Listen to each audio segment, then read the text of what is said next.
नमस्कार। हमेशा की तरह जिस तरह आपके साथ, आपके रूबरू हम उन लोगों को लेके आते हैं जिनका कबड्डी में बहुत महत्व है, जिनका कबड्डी में बहुत योगदान है। और जैसे कबड्डी को प्यार करने वाले जो आम मेरे जैसे लोग हैं, वो तो सिर्फ उनको ही जानते हैं जो खिलाड़ी हैं। लेकिन उन खिलाड़ियों के पीछे, फेडरेशन के पीछे और जो अभी के हालात हैं, उनके पीछे कौन है? तो आज हम आपको एक ऐसे शख्स से, वॉरियर से, योद्धे से मिलाने जा रहे हैं जिसने ये साहस किया कि जैसे कहते कुछ गंद हो जाता है, कुछ गड़बड़ हो जाती है, उसको सफाई करने के लिए, जहाँ किसी चीज़ जो है सबके लिए अच्छी नहीं हो रही, जहाँ किसी को इंसाफ नहीं मिल रहा, उसके लिए लड़ाई शुरू करी। तो आज उस शख्स को आपके सामने मैं पेश करूँगा और आप के जो सवाल हैं मैं उनसे पूछूँगा, उनकी ज़ुबानी और वो खुद जवाब देंगे। तो आज हमारे साथ जुड़े हैं महिपाल जी दिल्ली से। महिपाल जी नमस्कार। नमस्कार जी भाई साहब। क्या हाल है महिपाल जी? ठीक है जी, आप बताओ आप कैसे हो? हम ठीक हैं। बहुत धन्यवाद आपका हमारे लिए टाइम निकालने के लिए, क्योंकि बहुत क्वेश्चन आते हैं कि भी क्या हो रहा है, क्या चल रहा है, तो हमें तो कुछ पता नहीं है, तो आपको सबसे ज़्यादा पता है। महिपाल जी, आप ये बताइए कि आप कबड्डी खेलते थे? हाँ जी सर, कबड्डी खेलता था जी और कहाँ 90 आपने से स्टार्ट की थी मैंने। कहाँ खेली आपने कबड्डी? सर पहले तो मैंने गांव से स्टार्ट की थी जी, उसके जी। बाद स्कूल में, यूनिवर्सिटी में, फिर रेलवे के अंदर भर्ती हो गया था, उसके बाद वहां से शुरू करी थी। अभी आप क्या करते हो? अब तो सर मैं नौकरी करता हूँ जी, कहाँ? सर्विस करता हूँ नॉर्दर्न रेलवे में सर। महिपाल जी ये बताइए कि बहुत लोगों को पता नहीं है कि जो AKFI में जो केस दायर हुआ था, और वो केस आप हैं जो जिन्होंने दायर किया था, तो महिपाल जी ये क्यों जरूरत पड़ी? ऐसा क्या हो गया था कि आपको AKFI के खिलाफ केस करना पड़ा कोर्ट में? तो कोई AKFI में बहुत ही पक्षपात है, भ्रष्टाचार है, तो मैं भी उसमें 2-3 नेशनल खेला, तो वहां जाकर मुझे महसूस हुआ भाई ये उन्हीं लोगों को खिलाऊंगे जो इनके यहाँ चमचागिरी करते हैं या पैसे का लेना देना करते हैं, उन्हीं को ये लोग आगे बढ़ाते थे। तो जी। मैं भी एक बार इंडिया टीम में सिलेक्शन हुआ मेरा, तो मुझे वहां जाकर पूरी तरह से पता चल गया भाई ये सिस्टम है इस फेडरेशन। जी। उसके बाद फिर मैंने सोचा भाई इसके खिलाफ कुछ ना कुछ ऐसा काम करो जो ये लोग इससे हट जाए। जी। तो कई बार मैंने कोशिश करी, ये लोगों का इतना बड़ा मामला है, काबू में नहीं आया। फिर तो मैं इंतजार में था जब इनके चुनाव हुए 2013 में, जी। तो वहाँ कुछ लोगों ने मुझे बताया भाई ऐसा हुआ है, नया भारत सरकार ने स्पोर्ट्स कोड लेकर आए हैं जो इनके खिलाफ है। तो जब और मेरे 2-4 साथी थे, वे सब हमने मिलकर इसमें शुरुआत करी थी। कितने जने थे जब आपने केस शुरुआत की? कौन कौन आदमी थे? सर उस टाइम तो मेरे साथ कई अर्जुनवाड़ी भी थे और भी मेरे साथी थे, लेकिन वे सब हट गए थे, हम 4 ही रहे थे। नहीं, कौन चार मैं थे? था, मनप्रीत था, हाँ 4 थे सर हम शुरू में स्टार्ट में जी। आप थे, मनप्रीत सिंह थे, और और वो धीरे, जगदीप था जी और वीरेंद्र था जी, ओके। हम 4 लोग थे। तो क्या उन चारों ने ही ये आखिर तक केस लड़ा? नहीं नहीं सर, वे 2 तो पहले ही बीच में हट गए थे जी, मनप्रीत और जगदीप जी। जी। उनकी फेडरेशन ने उनको मना लिया था, कुछ उनको लालच दे दिया था। तो जी। मनप्रीत को तो उन्होंने टीम में खिलाया भी था, जब वो खेलने लायक भी नहीं था तब भी उसको खिलाया जी। था। और जगदीप को उन्होंने ऐसे ही छोड़ दिया था जी। जी। तो फिर हम 2 रह गए थे जी। और वो दूसरा भी लास्ट में जब फाइनल होने का आया तो वो भी मेरा साथ छोड़ गया था। अच्छा ये मैं अकेला बताइए ही कि लड़ता रहा ऐसे। ये जो कोर्ट केस था 2013 से शुरू हुआ और 2018 में 13 में जी। 2018 में इसका हाँ जी, रिजल्ट आया, ठीक? हाँ जी, हाँ जी, हाँ जी। तो क्या कोर्ट ने क्या रिजल्ट दिया, क्या क्या आपके फेवर में किया? सर कोर्ट ने ये कहा है कि भाई देखो जितना ये इसके प्रेसिडेंट है ये सारे नए स्पोर्ट्स कोड के खिलाफ है। 2013 से अब तक जो भी प्रेसिडेंट ने काम करे वे सब अनलीगल माने जाएंगे। जी और जो भारत सरकार का इन्होंने खर्चा यूज किया है वो भी इनको जमा करना पड़ेगा। जी। और इनके दोबारा चुनाव होंगे और जो चुनाव के लिए फेडरेशन के लिए एडमिनिस्ट्रेटर को इन्होंने नियुक्त किया था। तो इसका मतलब इस टाइम जो मिसिस गलोट थे प्रेसिडेंट AKFI के, तो अभी वो नहीं है? नहीं नहीं, अब वो नहीं है। पहले गहलोत साहब थे जी, 35 साल से इसका प्रेसिडेंट जी। ओके। और जब ये नया स्पोर्ट्स कोड आया तो उन्होंने अपनी मिसिज को प्रेसिडेंट बना दिया जी, अपने आप लाइफ टाइम प्रेसिडेंट बन गए जी। जी। तो वे पूरे अपने परिवार में ही रखने चाहते थे इस फेडरेशन को जी। ओके। अपने लड़के को भी राजस्थान का प्रेसिडेंट बना दिया। तो वो अपने ही अंडर में इसको रखना चाह रहे थे जी, अपनी प्रॉपर्टी मान रहे थे, खानदानी प्रॉपर्टी। पर ये है कि जब से कबड्डी चली है, योगदान तो कुछ उन्होंने डाला ही है ना, तो लेकिन क्या उनके पास से गलती हो गई कि भी ये सारा कुछ खराब हो गया? सर गलती तो देखो, कबड्डी तो कोई ना कोई तो शुरू करता ही है, ये थोड़ा गहलोत ही रहता तो कबड्डी शुरू होनी थी। जी कबड्डी तो खेलना ही था जी। आप करते या गहलोत या कोई भी करता था जी। जी लेकिन उनके जो साथ थे, जो वे चाह रहे थे, अपनी मनमर्जी चला रहे थे जी। आप उनके जो आदमी थे वे अपनी मनमर्जी चला रहे थे, उसी हिसाब से प्लेयर सेलेक्ट करे थे जी। हम्म। तो सब मामला ठीक नहीं था।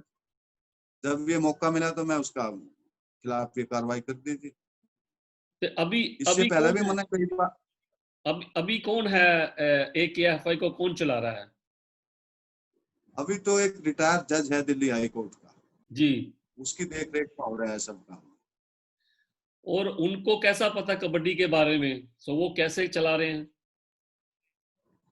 नहीं, कुछ दिन तक तो सर वे अकेले ही चलाते रहे, फिर उनके पास जो इनका एक सेक्रेटरी था, देवराज चतुर्वेदी जी। जी जब से वो चतुर्वेदी फेडरेशन में आया था उसने भी पूरा उसमें अपनी वो चलाई थी, तानाशाही थी। जिसको जी जो बोल दिया वही काम होता, नहीं तो उसको निकाल देता, कुछ भी करे था। जी अब वो भी एडमिनिस्ट्रेटर के साथ मिल गया जी। जी। अब ये दोनों चला रहे हैं उसको। जैसे ये चतुर्वेदी बोलता है एडमिनिस्ट्रेटर भी ऐसे ही करने लगे।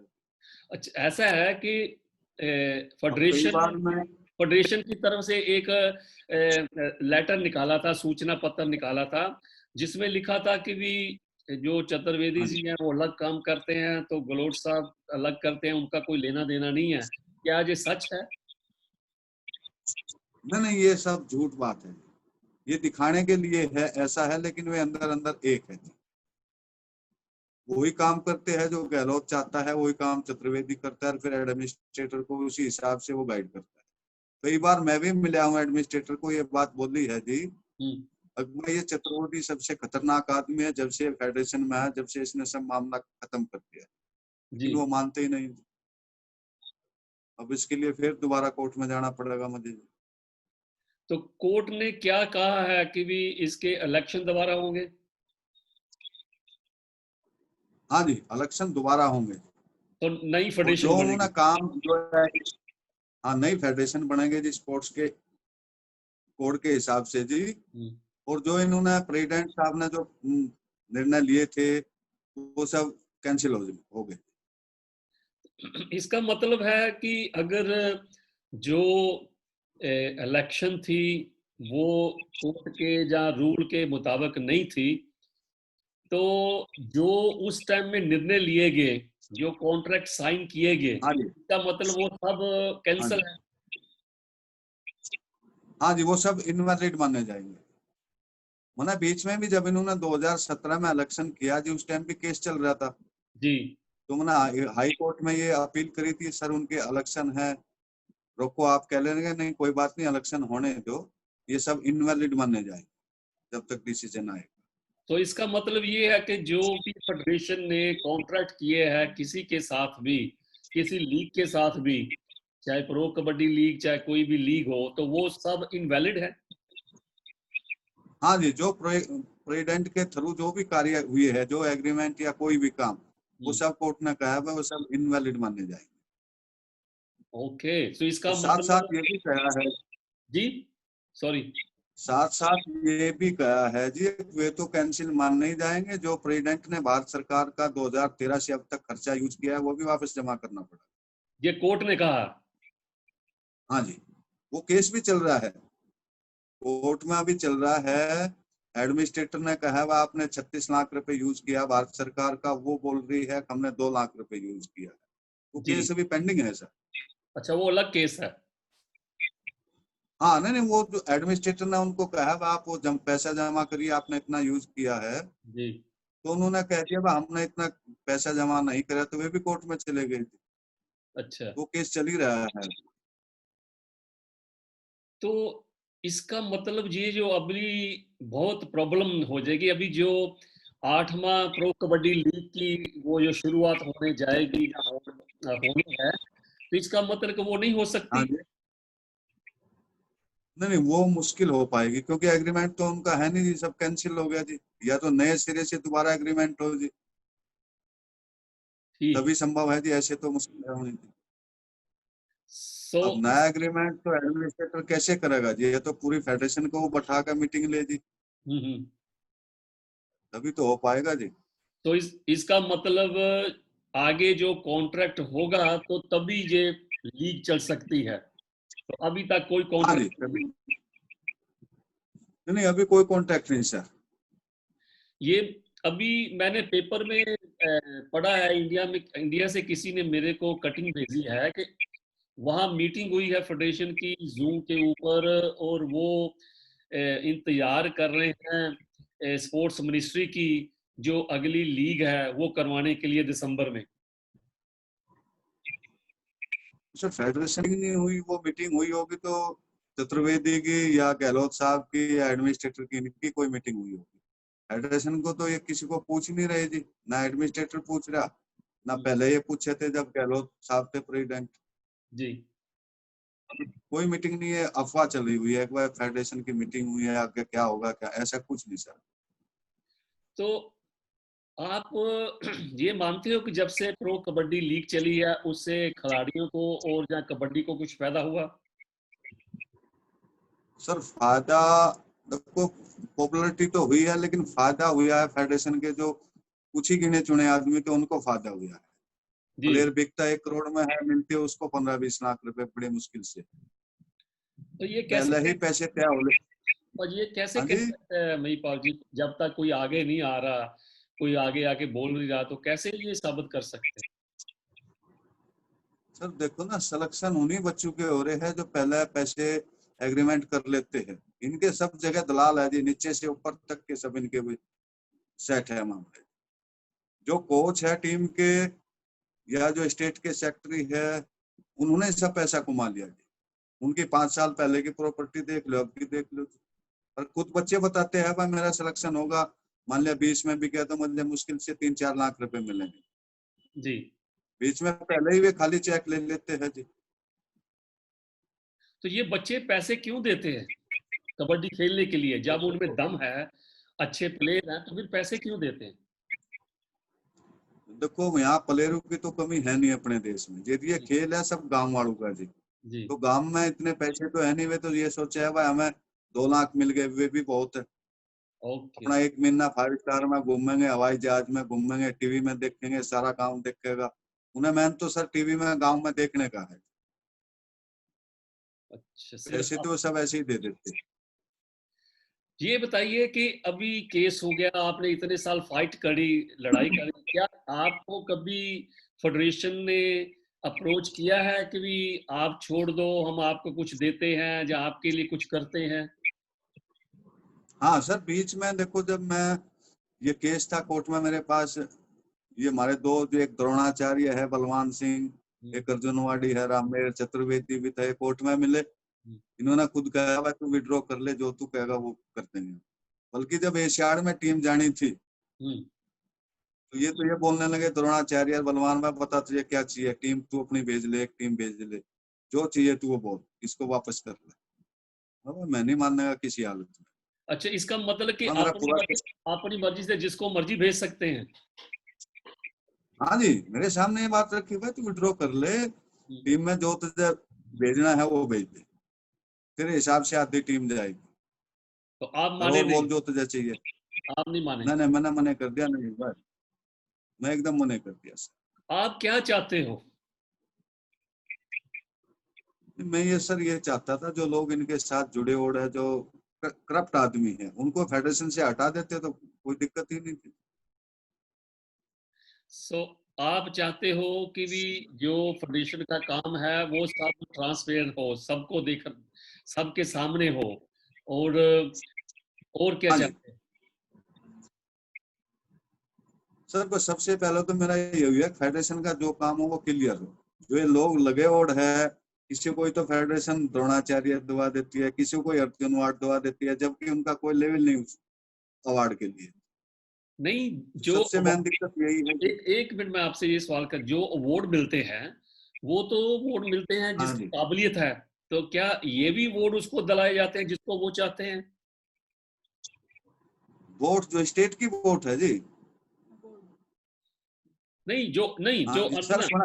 नहीं जो अर्चना अवार्ड, ये जो बड़े बड़े अवार्ड्स मिलते हैं, द्रोणाचार्य अवार्ड्स, क्या ये उनको नहीं मिलते जो काबिल हैं और हाँ जी, जहाँ जिनकी सिफारिश होती है? नहीं नहीं नहीं नहीं सर, काबिल को तो वहां तक पहुंचने ही नहीं देते, ये बहुत कम लोग काबिल पहुंचते हैं जी। क्योंकि वहां सब चमचागिरी, पैसे का लेना देना वहीं पहुंचता, कह लो तो उसी को पसंद करता है, जो उसके उसके आदमी की चमचागिरी लेने देने का काम करता है, ये सब उसी के पास होते हैं। नहीं तो आप रिकॉर्ड देख लो जी, अर्जुन अवार्डी या द्रोणाचार्य कोई बच्चा तैयार किया हो, या अर्जुन अवार्डी ऐसे भी है जिनके आज तक टीम में वे सेमीफाइनल नहीं खेले जी, किसी भी टूर्नामेंट में, नेशनल हो या कोई अपने देश का टूर्नामेंट, जी। और उनको भी अर्जुन अवार्ड मिल रहे हैं, उनको भी द्रोणाचार्य मिल रहे हैं, जो दूसरे खेल के खिलाड़ी थे। स्टार्टिंग में यूनिवर्सिटी तक वे दूसरा गेम करते थे, लेकिन बाद में जब उन्हें मौका देखा कि भाई यहाँ चमचागिरी करो, लेने देने का काम करो, तो यहाँ आप इन्वॉल्व हो जाओगे, तो उन्होंने ऐसा ही किया, वे सब कुछ ले गए। सो ये तो बहुत खराब बात है। यहाँ हमारे बाहर फॉरेन में ऐसा नहीं होता। यहाँ तो जो काबिल है और उनकी ही अप्रोच आगे लगती है, उसको ही वोट मिलता है। तो इसका मतलब ये है जो काबिल है वो बाहर बैठे हैं, जो नहीं काबिल, तो इसका मतलब अभी कबड्डी के बहुत महारथी है जो बाहर बैठे, जिनको मौका नहीं मिला। बिल्कुल बिल्कुल सर, जिनके पास प्रतिभा है वे तो घर बैठे हैं जी। जी। उनके बस की ये चमचागिरी या देना लेना बस की नहीं है, इसलिए वे शांत बैठे कबड्डी छोड़ गए जी। ओहो। क्योंकि लोकल में भी जो इनके सेक्रेटरी थे, या डिस्ट्रिक्ट के सेक्रेटरी या स्टेट के सेक्रेटरी, वे भी उन्हीं लोगों का पसंद करे थे जो उनकी चमचागिरी करते चले थे, नीचे से ऊपर तक जी। मान लिया आपने कोई बीच में एक भी आदमी छोड़ दिया जी, जी। तो आपकी चैन खत्म जी, आप अपने घर रहिए जी। इतना कुछ हो कहने रहा लगे सर। नहीं, महिपाल जी, हाँ जी, इतना कुछ हो रहा है और लोगों के साथ हाँ जी। कितना कुछ बीत रहा है, वो कोई नहीं बोल रहा। क्या वो डरते हैं? क्या आपको डर नहीं लगता? नहीं सर, मैं भी डरा, मेरे पास इन्होंने 2 बार बैन लगाया गहलोत साहब ने, पहले 2 साल के लिए, फिर मैं नहीं रुका तो जो और इनके गहलोत साहब के जो चमचे थे हमारी रेल के या स्टेट के, तो मैं उनसे किसी से नहीं दबाया, मगर भाई जो चोर है वो चोर कहेंगे हम उसको, तुम बड़ा गलत कर रहे हो, ये खेलने लायक नहीं, आप इनको नेशनल में ले जाते हो, अच्छे अच्छे खिलाड़ी बाहर बैठे हैं। तो बोलने की किसी में हिम्मत नहीं, मैं बोल रहा तो मेरे पास 2 साल का लगा, फिर उन्होंने 5 साल का लगा दिया, मैंने कहते हुआ मैं खेलना छोड़ दूंगा, पर मैं रुकूंगा नहीं। जो अच्छे खिलाड़ी थे मैं उनको अब भी बोलता हूँ, जी। चले यार क्या करें, हम अपने घर ही बैठते हैं, ये हम तो लड़ाई बहुत नहीं करते, खराब इसलिए है। हम अपने घर ही बैठते और ये तो कबड्डी के लिए बहुत खराब है कि अच्छे जो प्लेयर हैं जिनके पास पैसा नहीं है, जहाँ क्या बोलते हैं, किसी का जरिया नहीं है ऊपर पहुंचने के लिए, वो तो कबड्डी छोड़ गए। हैं। सर बहुत ऐसे आदमी हैं जिन्होंने कबड्डी छोड़ दी थी, और कुछ तो ऐसे आदमी हैं कि अब कबड्डी भी देखना पसंद नहीं करते, ऐसे आदमी बैठे हैं, हमारे मन नहीं करता है हम इनके पास जाए। तो इसका क्या हल है? कैसे ठीक हो सकता है महिपाल जी? क्या कर सकते हैं हम? सर देखो, अभी कोर्ट में थोड़ा स्टे चल रहा है, वो जब स्टे खत्म हो जाएगा तो दोबारा चुनाव आए होंगे, उसमें जी अच्छे लोग आएंगे। जो इस टाइप के लोग हैं, कुछ तो उनमें से घर बैठ गए हैं।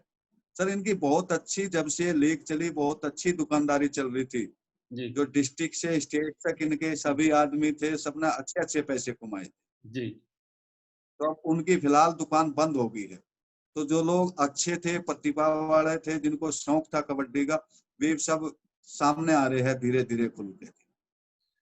पर ऐसा है महिपाल सर, जी, आपने जैसे कहा है तो ये है कि कैसे हाँ प्रूव कर सकते हैं कि ठीक है कि भी पैसे देते थे जहाँ ये लेते थे पैसे, पैसे का खेल है। हाँ जी, ये तो बहुत हाँ मुश्किल है जी। ना ये चीज, इसको साबित करना।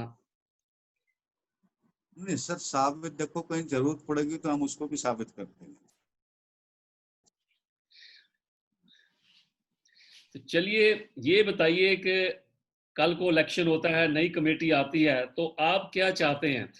क्या पता कल को क्या वही ऐसे करेंगे कि जहां आप उनके बीच में रह के वो निगरानी रख के देख रेख करके साथ में रहोगे? कैसे कैसे आपका क्या क्या है सपना?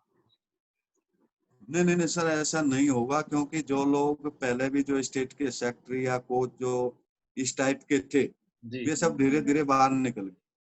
जी अब वे खुद ही कहने लगे वाह अब नहीं चलेगा, अब तो मामला खतरनाक रहेगा।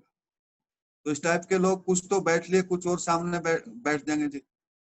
तो कौन अब कौन से ईमानदार लोग आएंगे अब। कौन से आदमी हैं आप, जब आप कह रहे थे कि जैसे इनके साथ थे, इनकी कमेटी में थे, वो कौन से आदमी जो छोड़ गए? हाँ जी। कौन से आदमी है जो छोड़ गए हैं? जो बाहर निकल गए जी। हाँ, जो इनके साथ थे, इनकी कमेटी में थे, AKFI में थे, आपने बोला छोड़ गए हैं, अभी इनके अगेंस्ट लड़ रहे हैं, वो कौन आदमी?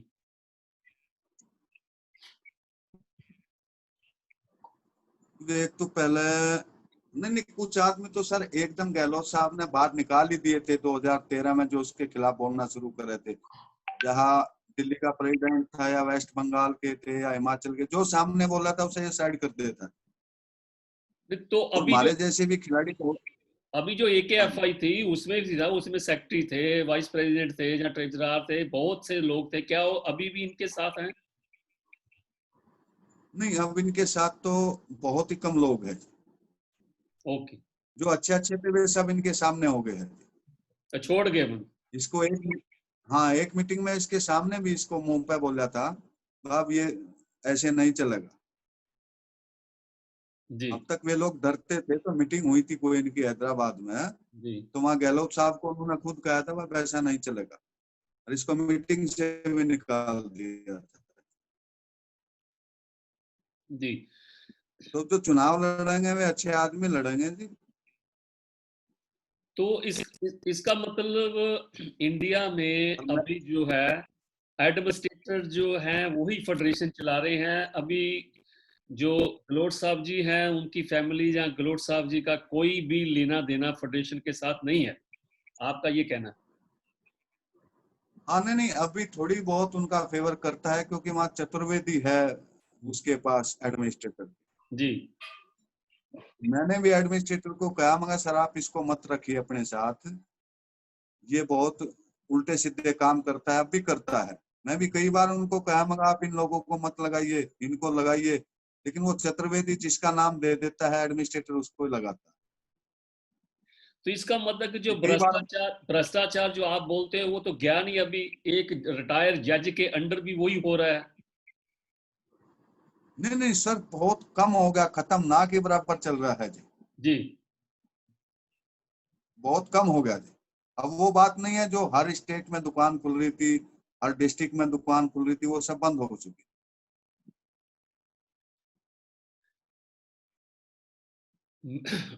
महिपाल जी, आपका बहुत बहुत शुक्रिया जो आपने ये सारी इंफॉर्मेशन दी है, क्योंकि इंडिया से बहुत बच्चे हैं जिनको इनके बारे में कुछ नहीं पता, और वो ऐसे पूछते हैं उन सबको जिनके बारे में उनको पता नहीं है।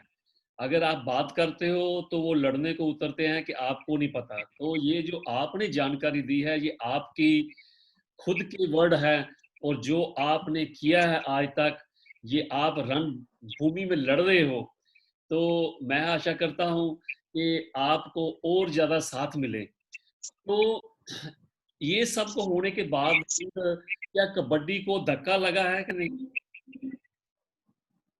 नहीं नहीं, धक्का तो सर कुछ नहीं लगा। कबड्डी तो ऐसी लगा है धक्का, क्यों जो इनके लोग थे वे तो यही मान रहे हैं बहुत गलत हुआ, बहुत गलत हुआ। जी, लेकिन ज्यादातर लोग ये मान रहे हैं कि भाई एक कबड्डी में एक बीमारी थी, ये निकल गई है, अब कबड्डी सुधर जाएगी। तो आपका क्या कहना है कि अभी आगे अच्छे दिन आएँगे? हाँ जी, कबड्डी के एकदम बहुत अच्छे दिन आएंगे।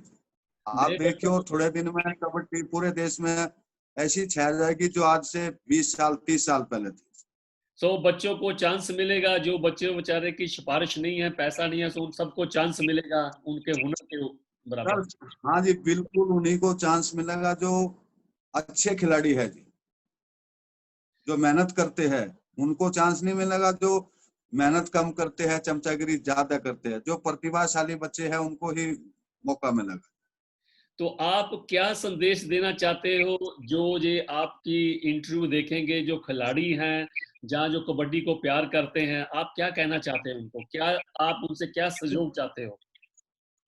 मैं उनसे भाई यही संदेश देना चाहता हूँ कि एक बार अपनी मेहनत पे ध्यान दे, किसी आदमी के चक्कर में ना आवे, एक बार मैं ये करा दूंगा, ये करा दूंगा, ये करा दूंगा। सिर्फ अपनी मेहनत पे ध्यान रखे जी, पैसे की या किसी भी तरह की किसी की बात में ना आवे। बस अपनी मेहनत पे ध्यान रखे जी। जब उनकी मेहनत दिखेगी तो सब आने वाले टाइम में वही आदमी खेलेंगे जो अच्छे है। जो सिफारसी है या चमचागिरी वाले है उनका कहीं कोई नंबर नहीं आएगा। ये तो मैं बात पूरे आपने देश में यही मैं जी, पूरे देश में मैं यही मैसेज पहुंचा रहा हूँ जी, और लोग भी मान रहे हैं कि भाई इन लोगों का जो इस टाइप के लोग थे उनका अब टाइम खत्म हो गया है। अच्छे अच्छे लोग सामने आ रहे हैं जी, जो जी, देश में कति कबड्डी देखना और खेलना छोड़ गए थे जी, जी। वे अब सब सामने आ रहे हैं। ये तो और बहुत भ्रष्टाचार भी जब अपने आप अच्छी भ्रष्टाचार भी सर अपने आप खत्म हो जाएगा जी, अच्छे अच्छे खिलाड़ी सामने आएंगे। सो इसका मतलब है कि सबको हौसला रखना चाहिए, इंतजार करनी चाहिए। जो कोर्ट के हाँ केस जी, की जब इलेक्शन होगी तो नई कमेटी आएगी, जो भी आएगी वो अच्छा काम करेगी। सबको फिर से एक मौका मिलेगा, जैसे पहले आप बोलते थे मौका मिलता था, आपकी योग्यता के आधार पे। हाँ जी सर, हाँ जी। देखो, जो आज से पहले पैसा अब आया है कबड्डी में, लेकिन प्लेयर इतने अच्छे नहीं थे जितने पहले अच्छे थे जी। क्योंकि पहले अच्छे प्लेयरों की कदर थी, अब जी, उन आदमी की कदर होगी जो अच्छे खेलने में इतने नहीं है और काम में ज्यादा अच्छे हैं। लेकिन वही टाइम आएगा दोबारा, जो अच्छे खिलाड़ी थे उन्हीं का टाइम आएगा। और खेल को इतनी प्रॉपर्टी मिलेगी जी, जहाँ पहले हर गांव में एक ही सीजन में 2-3 टूर्नामेंट हर गांव में होते थे जी। जी, अब किसी गांव में कोई टूर्नामेंट नहीं होते, सब बंद हो गए इस वजह से जी। तो ओके। वो दोबारा टाइम आएगा सर। सब मैं लोगों में ये मैसेज पहुंच गया है कि भाई वो कबड्डी तो अब खत्म होली जो गहलोत की थी या इन लोगों की थी जो अच्छे अच्छे नहीं थे। तो महिपाल जी, अब मैं यही उम्मीद कर हाँ जी जी, जी, बोलिए। सर, जो पहले भी अच्छे खिलाड़ी थे या अच्छे लोग थे खेल को बढ़ाने के लिए, वे सब आगे आगे जी सामने। सबका मेरे से कांटेक्ट है, सब कह रहे हैं हम तेरे साथ है, हर तरह से साथ है। इन लोगों को हटाओ और कबड्डी को फिर दोबारा से वहीं लेकर आओ जहाँ पहले टाइम में थी। महिपाल जी, बहुत-बहुत धन्यवाद। मैं फिर आपको कह रहा हूँ कि आपने अपना टाइम दिया। मैं चाहता था कि आप आओ और लोगों को आपकी जो असलियत है, जो एकेएफआई में जो इस टाइम हो रहा है, जो प्रेज़ेंट सिचुएशन है, उसके बारे में पता चले। तो आपने ये सारा जो व्याख्यान है बताया है कि कैसे ये केसेस हुए, कैसे चल रहा है, तो आगे कबड्डी का जो फ्यूचर है, बहुत अच्छा है। बहुत गुड सर फ्यूचर सर है। आपका भी बहुत बहुत धन्यवाद। आप जैसे लोग इस कबड्डी के लिए इतने मेहनत कर रहे हैं, देश विदेश में सारे काम आप कर रहे हो जी, तो आपका भी बहुत बहुत धन्यवाद। और थैंक यू मैं जी। ये चाहता हूँ, उम्मीद करता हूँ कि आप जैसे अच्छे लोग और भी मेरे साथ जुड़े जी, जो इस कबड्डी को बढ़ावा मिला, अच्छे लोग, ईमानदार लोग सब साथ जुड़े। ऐसा है महिपाल जी, ये तो हर एक की अपनी अपनी कोई ना कोई क्या बोलते हैं, किसी के पास खूबी होती है, किसी की हैबिट होती है, किसी का पैशन होता है। तो जब हम इंडिया से आए थे तो शायद भगवान ने हमारी झोली में ये एक अनमोल रतन डाल दिया था कि आप लोगों को बाहर जाके ये कबड्डी का बूटा लगाना है, पौधा लगाना है। तो जब से ये शुरुआत हुई है, यहाँ आके हम लोगों ने अपने काम किए, अपने घर बनाए, अपना परिवार देख रेख किया और उसके साथ साथ में कबड्डी भी करते आए।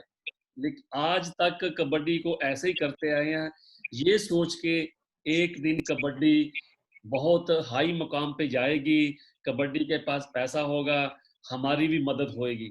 लेकिन अभी तक तो अपने हाथ खुद अपनी ही पॉकेट में डाल-डाल के इसको बड़ा किया है, लेकिन उसका कुछ रिजल्ट इतना खास नहीं निकला जो लोगों के कहने से लोग कहते हैं।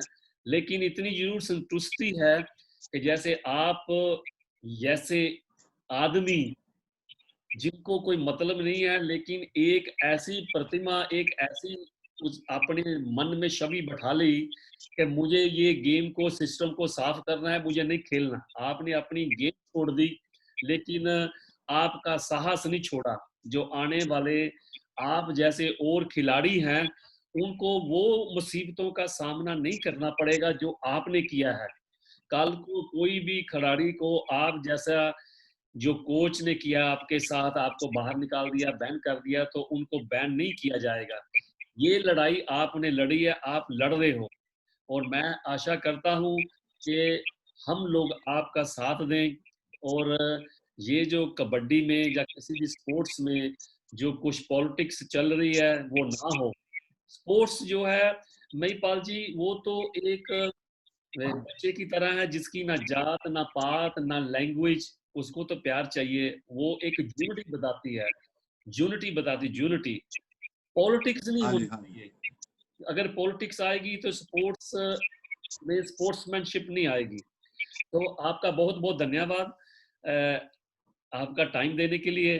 तो आपके यहाँ इंडिया में चलिए बहुत सर, लेट हो गया। आप आपका भी बहुत बहुत धन्यवाद सर। आप जैसे लोगों का मुझे बहुत सारे की जरूरत है जी, ये काम बढ़ाने के लिए जी।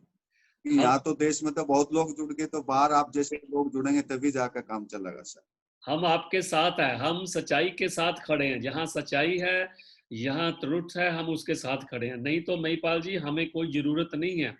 इंग्लैंड में, वेस्टर्न कंट्री में महिपाल जी, जो इंडिया का सर्टिफिकेट, जहाँ एशिया का सर्टिफिकेट, उसकी कोई नहीं है। यहाँ कोई स्पोर्ट्स कोटा नहीं है।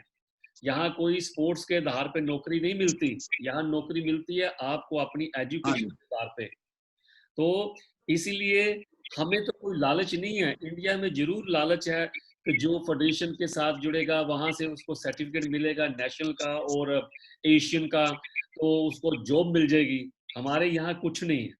हमारे यहाँ हम खुद को उसके काबिल बनाना पड़ता है, जो जॉब हम चाहते हैं लेने के लिए। तो कबड्डी तो हमारा एक पैशन है।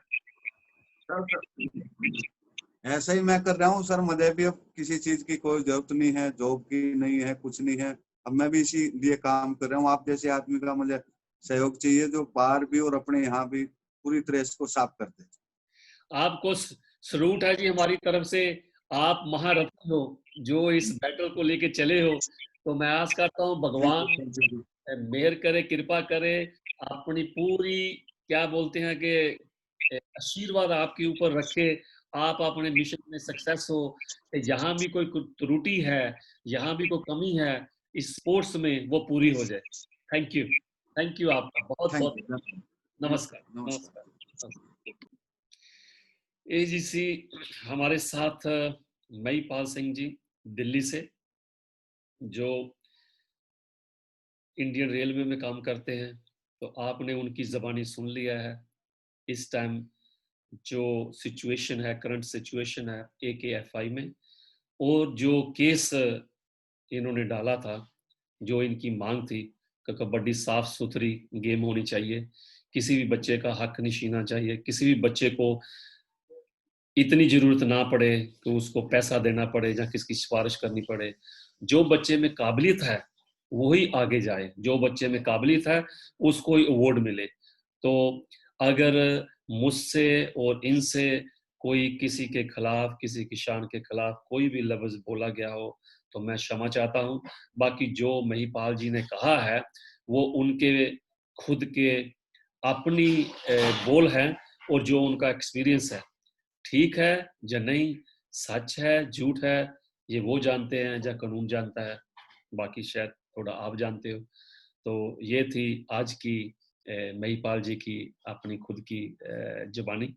तो देखते रहिए कबड्डी को, एंड अच्छा लगे तो सब्सक्राइब भी कर दीजिए। बाय बाय, नमस्ते।